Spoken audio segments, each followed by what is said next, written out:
दुनिया में सबसे महान चित्रकारों में पिकासो का स्थान पहले पर है। पिकासो अपनी चित्रकला के लिए दुनिया भर में मशहूर हैं। पिकासो पूरे विश्व के उन चंद लोगों में से एक थे जिन्होंने चित्रकला की छाप लोगों के दिल और दिमाग दोनों पर छोड़ी थी। पिकासो उन कलाकारों में से एक थे जिन्होंने जीते जी ज्यादा तो प्रसिद्धि न मिली, उनका सारा जीवन बदहालाती में बीता। लेकिन जब वे इस दुनिया को छोड़कर चले गए तब दुनिया ने उनके कामों की अहमियत मालूम पड़ी। वर्तमान समय में पिकासो की पेंटिंग की कीमत करोड़ों में ही नहीं बल्कि अरबों में है। वर्तमान समय में पिकासो को सदी का सबसे महान चित्रकार माना जाता है। इस वीडियो में हम आपको महान पेंटर पिकासो के जीवन पर विस्तार से प्रकाश डालेंगे। पिकासो का जन्म 25 अक्टूबर 1881 में मलाना, स्पेन में हुआ था। वैसे तो स्पेन की गलियों में ही चित्रकारी शामिल है, लेकिन पिकासो कुछ अलग ही थे। वे एक जन्मजात आर्टिस्ट थे। पिकासो के पिता एक स्कूल में कला के अध्यापक थे। इस वजह से उनकी चित्रकला की ट्रेनिंग बचपन से ही शुरू हो गई थी।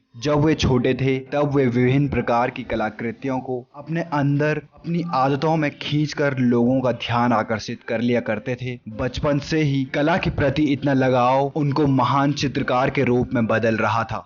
जब वे छोटे थे तभी से पिता के रंगों और ब्रशों को पेंटिंग करने के लिए इस्तेमाल करने लगे। पेंटिंग के प्रति बेटे का इतना गहरा लगाव देख उनके पिता ने उन्हें पूरा सहयोग किया। पिकासो ने अपनी प्रारंभिक शिक्षा पिता के स्कूल से ही प्राप्त की। पिता ने पिकासो को उसकी क्षमताओं के आधार पर कला की शिक्षा के लिए उच्च मैड्रिड अकादमी में दाखिला दिलवाया, लेकिन पिकासो का वहां मन नहीं लगा और वे अपने घर वापस लौट आए। इसके बाद वर्ष 1935 में पिकासो पेरिस चले गए। उस समय पेरिस को कला का केंद्र माना जाता था। वहां उन्होंने बड़े बड़े कलाकारों से संपर्क स्थापित किया और उससे कला के गुण सीखने लगे। कुछ ही वर्षों में कला में पूर्ण रूप से निपुण होने के बाद पिकासो पुनः अपने घर स्पेन वापस लौट आए। पेरिस से वापस लौटने के बाद पिकासो ने उन्मुक्त होकर चित्र बनाना शुरू किया। उनके उन दौर के चित्रों में गहरे नीले और गुलाबी रंगों का प्रभाव देखने को मिलता है। लेकिन जैसे जैसे पिकासो समय के अनुसार चित्रकला में निपुण होते गए वैसे वैसे वे अन्य सामाजिक तत्वों से प्रभावित होते रहे और इस दौर सामाजिक तत्व उनकी चित्रकला में भी नजर आने लगे। वर्ष 1904 में उनके करियर में एक अहम मोड़ आया। इस दौर में उन्होंने कलाबाजों, मस्खरों, सितार वादकों आदि के चित्र बनाना प्रारंभ किया। इसके बाद सन 1906 से उन्होंने अपनी प्रसिद्ध पेंटिंग एविगनन की महिलाएं बनाना शुरू की। इस पेंटिंग को पूरा करने में उन्हें लगभग एक वर्ष का समय लगा।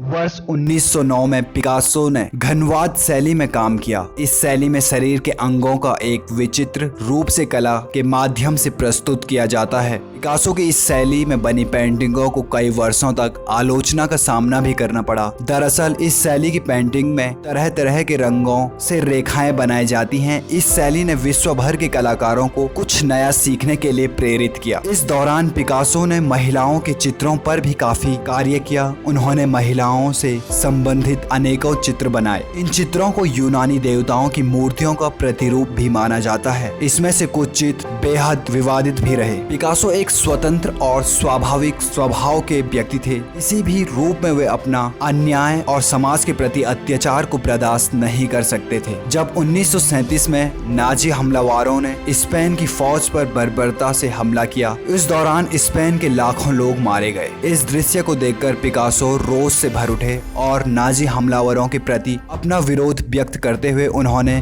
ग्रुएनिका नामक विशाल पेंटिंग बनाई। उनकी इस हरकत की वजह से उन्हें स्पेन से निकाल दिया गया। पिकासो ने अपनी पेंटिंग बेचकर काफी पैसा कमाया। हालांकि यह बात अलग है कि जिस कीमत में आज उनकी पेंटिंग बिक रही है उसके मुकाबले उस दौर में वह कीमत चंद रुपये ही थी। लेकिन फिर भी वे उस दौर के सबसे महंगे आर्टिस्ट में से एक थे। उन्होंने अपनी कुछ पेंटिंगों को संग्रहालय में रखने के लिए निःशुल्क दान भी दे दिया था। पिकासो की सबसे महंगी पेंटिंग्स। उनकी सबसे मशहूर पेंटिंग्स में से पहले स्थान पर है लेस फेमिस द अल्जर। सन 1955 में पिकासो द्वारा बनाई गई उनकी यह पेंटिंग सबसे महंगा आर्ट वर्क है।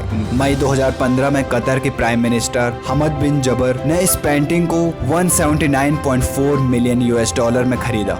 उनकी दूसरी सबसे प्रसिद्ध पेंटिंग है ला रीवा, जिसका अर्थ होता है द ड्रीम। यह पेंटिंग पिकासो ने सन 1932 में बनाई थी। इस पेंटिंग में पिकासो ने एक महिला की तस्वीर पर आर्ट वर्क किया है। इस पेंटिंग को 2013 में स्टेफानो जोआन ने 155 मिलियन $US में खरीदा। यह पेंटिंग पिकासो की दूसरी सबसे महंगी पेंटिंग है। तीसरी पेंटिंग यंगर पिकासो द्वारा बनाई गई। यह पेंटिंग यंगर 2018 में 155 मिलियन $US में बेची गई। इस पेंटिंग को बनाने के लिए पिकासो ने आयर कलर का इस्तेमाल किया था। यह पेंटिंग नग्न अवस्था में एक लड़की की थी। यह पेंटिंग भूतकाल में काफी ज्यादा विवादित भी रही। हमें भी अपनी कल्पनाओं को जीवन का मार्गदर्शक बनाना चाहिए, अतीत को नहीं। पिकासो ने अपने जीवन में कई बड़े उतार चढ़ाव देखे। उनके जीवन में एक समय ऐसा भी था जब पिकासो को अपने ही शहर से निकाल दिया गया था। उस समय उनके पास रहने के लिए कोई ठिकाना तक नहीं था। ऐसी स्थिति का सामना करते हुए उन्होंने चित्रकला बनाना जारी रखा। पिकासो 21वीं सदी के एक महान चित्रकार हैं। वर्तमान समय में उनके जैसे आर्ट वर्क करने वाला कोई भी आर्टिस्ट नहीं है। उन्होंने अपने अंतिम समय में कला के क्षेत्र में काफी काम किया। 8 अप्रैल 1973 को दिल का दौरा पड़ने के कारण इस महान शख्सियत के धनी पिकासो की मृत्यु हुई। उतार चढ़ाव जीवन के एक अंग के रूप में है जो हर व्यक्ति के जीवन में आते हैं। आप उनका सामना डट कर करते हैं या डर कर करते हैं, यह आप पर निर्भर करता है। पिकासो का उसकी मां के द्वारा कहा गया एक प्रसिद्ध कोट यह है, my mother said to me, if you are a soldier you become a journal,